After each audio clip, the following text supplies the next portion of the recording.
तो हेलो दोस्तों, welcome back to the channel doctor Kamal blogs. और आज थोड़ा सा मैंने सीट चेंज की है, ठीक है। तो आज हम डिस्कस करेंगे काफ़ी ज़्यादा इम्पोर्टेंट टॉपिक और काफ़ी ज़्यादा पूछे जाने वाली चीज़ है कि जो हमारे फ्रंट के दांत हैं वो हम घिसवा लेते हैं। कई बार सेंट्रल इंसाइजर जो आगे के वाले दांत हैं वो थोड़े लंबे होते हैं, तो हम क्या करते हैं, उनको घिसवा लेते हैं। तो ये क्या सही होता है या गलत होता है, इस वीडियो में ये डिस्कस करेंगे, ठीक है। तो देखो, जो अगर हम दांत को घिसवा लें तो आपको पता है 3 लेयर्स होती हैं, इनेमल, डेंटिन और पल्प।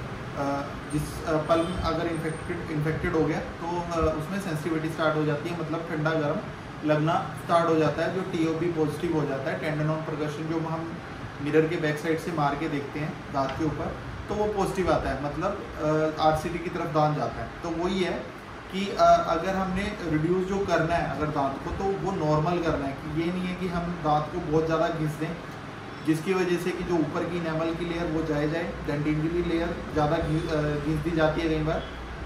उससे क्या है, थोड़े दिनों बाद सेंसिटिविटी स्टार्ट हो जाती है और क्या होता है, उसमें पेन स्टार्ट हो जाता है, ठंडा गर्म लगना स्टार्ट हो जाता है। पेन इतना ज़्यादा एग्रेसिव हो जाता है कि कई बार अगर हम मेडिसिन खाते रहे तो पेन में रिलीफ रहेगा, धीरे धीरे अगर वो इन्फेक्शन बढ़ता चला गया तो इस एरिया में इन्फ्लामेशन हो जाती है, कई बार साइनस इन्वॉल्वमेंट हो जाती है।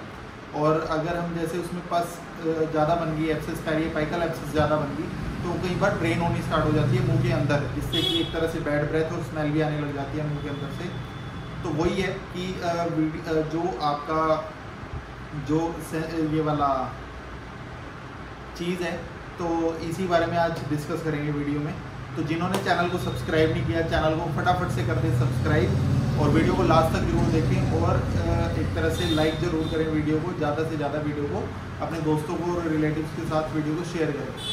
बेल आइकन दबाना ना भूलें ताकि जो भी नोटिफिकेशन है वीडियोज़ की वो टाइम पे आपको मिलती रहे। तो चलिए स्टार्ट करते हैं आज की वीडियो।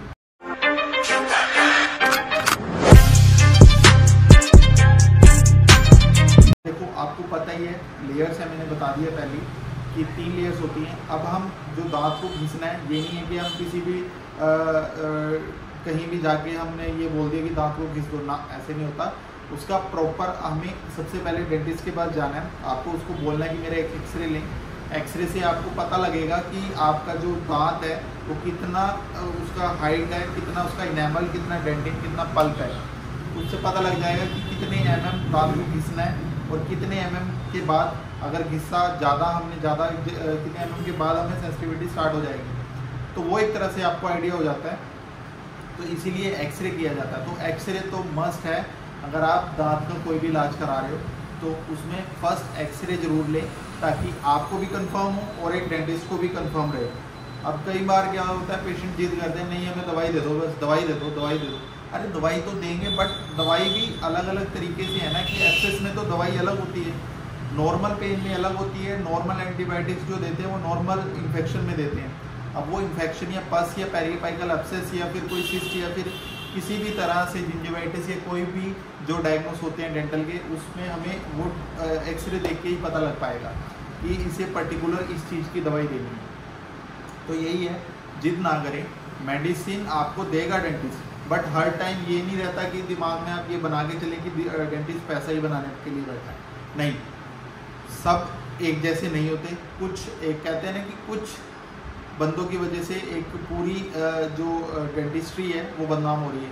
तो यही है कि डेंटिस्ट को आपको सबसे पहले, क्योंकि मेरा वीडियोस बनाने का यही एक तरह से मोटिव है। अब आपने देखा होगा कि मैं घरेलू नुस्खे ज़्यादा बताता हूँ। अगर मैं डेंटिस्ट्री से मुझे ये रहता कि पैसा कमाना है या फिर सब कुछ कमाना है, तो मैं आपको घरेलू नुस्खे ना बताता, आपको डेंटिस्ट के बारे में बोलता।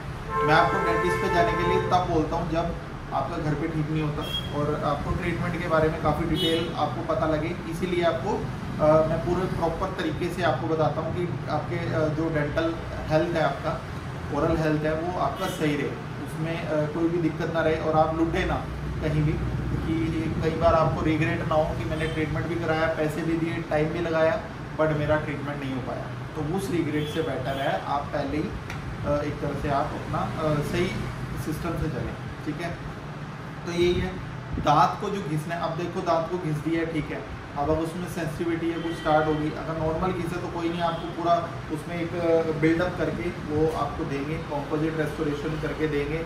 या फिर मैंने पुरानी वीडियोस में भी बताया, पिछली वीडियो में भी PFM के बारे में बताया, जो कि अगर ज़्यादा घिस दिया तो PFM लगा के उसको बचा दिया जाएगा। अगर कोई RCT अगर आपका दांत जाता है तो उसमें जिरकोनिया का क्राउन लगा दिया जाता है। तो वही है कि अगर दांत को घिस रहे हैं तो उसका ट्रीटमेंट पूरा कराएं। ये नहीं कि आपके दांत को घिस दिया है, दवाई ले ली और चले गए ना, वो चीज़ नहीं चलेगी। उससे क्या होगा, आपका पेन और ज़्यादा बढ़ेगा और आप जितना अवॉइड करोगे ट्रीटमेंट को, जितना डिले करोगे ट्रीटमेंट को, उतना ज़्यादा वो आगे जाके आपका दांत निकालने वाली हालत आ जाती है दांत। क्योंकि मैंने कई बार देखा है ज़्यादा डिले करके कि नहीं आज नहीं, कल नहीं, परसों नहीं, ऐसे नहीं, तो डिले करते करते वो ऐसी नौबत आ जाती है कि दांत को आपको निकालना ही पड़ता है।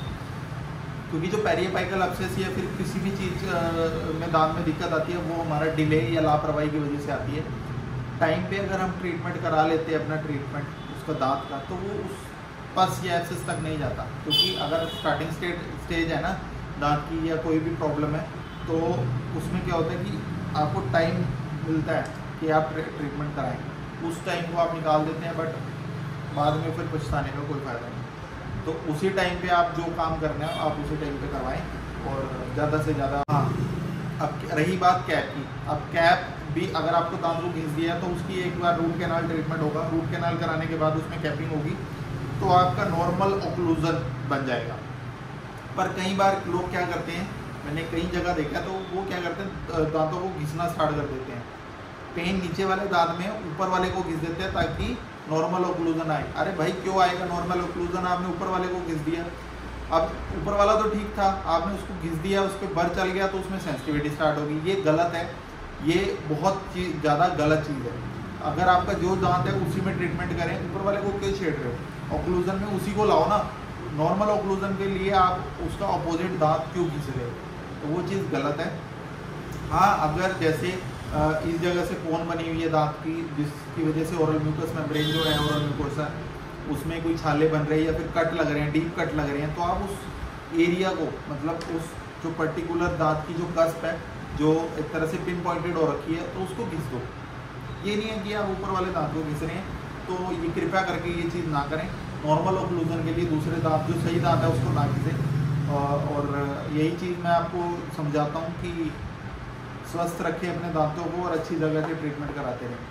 हमारा जो डेंटल क्लिनिक है यमुनानगर के अगर लोग हैं, श्री श्याम डेंटल हॉस्पिटल है, गवर्नमेंट स्कूल है, ससोली गवर्नमेंट स्कूल, उसके बिल्कुल पास ही ऑन रोड ही हमारा श्री श्याम डेंटल हॉस्पिटल है। अभी हमारी OPD फ्री चल रही है और आप आके दिखा सकते हैं। ज़्यादा से ज़्यादा वीडियो को शेयर करें अपने दोस्तों के साथ। और एज़ कम्पेयर टू अदर हमारा काफ़ी रेट कम है, जो ट्रीटमेंट हमारा डेंटल का है काफ़ी रेट कम है, ठीक है। तो ज़्यादा से ज़्यादा वीडियो को शेयर करें, लाइक ज़रूर करें और ऐसे ही प्यार बनाए रखें, सपोर्ट करें। मिलते हैं आपसे नेक्स्ट वीडियो में। Thank you so much. जय हिंद।